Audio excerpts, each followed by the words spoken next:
Bonjour à tous, j'espère que vous allez bien, que vous avez passé une bonne semaine. C'est vendredi, c'est le meilleur jour de la semaine, on est d'accord, ça annonce le week-end et ça c'est trop bien, pas de boulot, c'est parfait. Voilà. Aujourd'hui je voulais aborder le sujet des ovaires polykystiques. Alors c'est un sujet très féminin, désolé pour vous messieurs, mais je trouvais que c'était important de l'aborder et c'est surtout que des recherches ont été faites dessus et du coup je n'avais jamais entendu parler et j'avais envie de partager ça avec vous. Donc pour vous refaire le petit topo, si vous voulez, depuis un an avec mon compagnon, on essaye d'avoir un enfant et ça marche pas. Donc du coup, je suis allée consulter et on m'a découvert des ovaires polykystiques, donc c'est-à-dire des kystes sur mes ovaires, qui empêchent du coup que je tombe enceinte. Et donc le soir avec mon mari, on en parle et du coup il me dit, je suis sûre que c'est pas en lien avec l'autisme. Donc je lui dis quand même, là t'exagères, on peut pas tout mettre en lien avec l'autisme, faut pas exagérer. Et il me dit si tu devrais regarder. Donc du coup j'ai quand même regardé par curiosité, l'idée a germé et je me suis dit on va jeter un œil.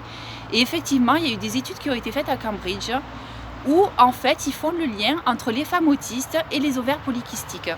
Alors c'est sur un petit échantillon de personnes, mais les études ont été faites. Et en fait ils ont trouvé que les femmes autistes produisaient une hormone masculine, donc la testostérone, qui est un peu plus grande quantité que la normale, ce qui crée des ovaires polykystiques. Donc j'ai trouvé ça fou quoi. Et du coup, voilà, et c'est pour ça que je voulais partager ça avec vous, parce que pour toutes les jeunes femmes qui sont en âge de procréer, du coup, et qui sont autistes, ne tardez pas trop, faites-vous suivre en tout cas, parce que c'est vrai que c'est un vrai problème, ça ne concerne pas toutes les femmes autistes, mais ça en concerne quand même pas mal. Et du coup, ça peut mettre à mal votre projet d'enfant, donc renseignez-vous, consultez et de façon à pouvoir vous laisser la possibilité de faire des analyses, des traitements et tout ce qu'il y a à faire par la suite. Voilà, donc ça c'était la première chose que je voulais aborder.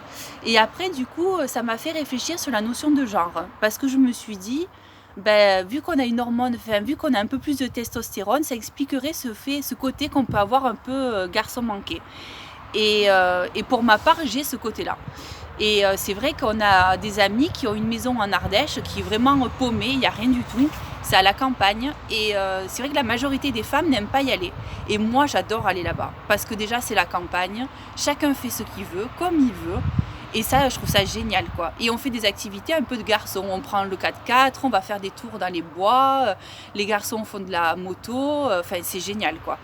Et du coup, les seules filles qui y vont là-bas, ce sont des filles garçons manqués, avec qui je m'entends très bien. Et je me suis dit, ça serait peut-être pour ça que du coup, j'ai ce côté-là. Et donc du coup, j'ai fait un sondage sur le GRAPH, donc le groupe d'action autisme. Ah, vous voyez mon chat sur le côté.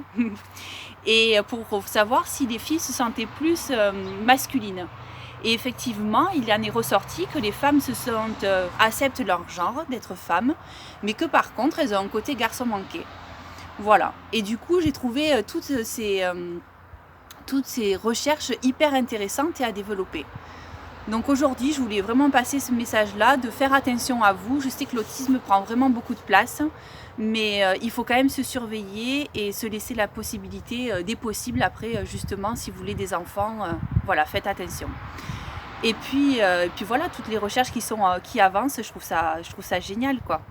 Alors c'est vrai que l'idée paraît un peu farfelue, ces hormones, mais en tout cas c'est vrai, vous pouvez regarder sur internet et vous verrez les articles à ce sujet.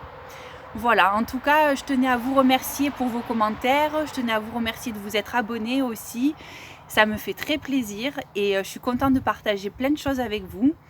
Et d'ailleurs, j'ai créé une page Twitter, autiste au féminin. Alors j'ai voulu la créer sur Facebook, mais Facebook ça passe pas, il faut mettre son nom et son prénom.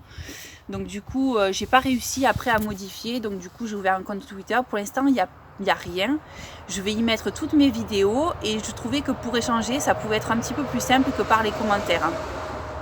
Donc si vous voulez aller voir, vous abonner, jeter un œil, me laisser vos commentaires, n'hésitez pas, c'est avec grand plaisir. Bon, sur ce, je vous laisse passer un bon week-end. Je vous dis à très très vite pour une nouvelle vidéo. Et puis, prenez soin de vous. À bientôt. Salut.